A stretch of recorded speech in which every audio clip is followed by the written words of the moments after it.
अस्सलाम वालेकुम दोस्तों, सजनों, भिरावो, वसेब वासियों।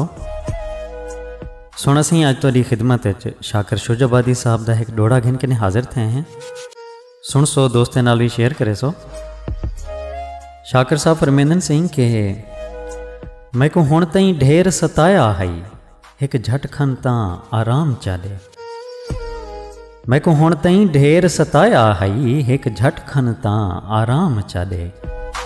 सारी उम्रां सिकदे गुजरीए, अज दीद विसाल दा जाम चले। थिसो पूरियां अज तैयार रहो, मेरिया आसां को पैगाम चले। बहे हाल वंडेसूं दर्दां दे, मैं को शाकिर अज दी शाम चले। बहे हाल वंडेसूं दर्दां दे, मैं को शाकिर अज दी शाम चले। मैं को हुण तई ढेर सताया हई, एक झटखन तां आराम चाले। जी सुना सी डोड़े की फरमाइश की थी सारे चैनल ते एक भिरायन मोहम्मद उस्मान नज़र साहब। उस्मान भिरा असां तारी फरमाइश को पूरा कर देते। सुन सो दोस्तों नाल ज़रूर शेयर करे सो, साको दुआई याद रखे सो। अल्लाह पाक तुआ को सारे वसेब को अपने हिफ्ज़ व अमान च रखे। रब सोने दे हवाले से।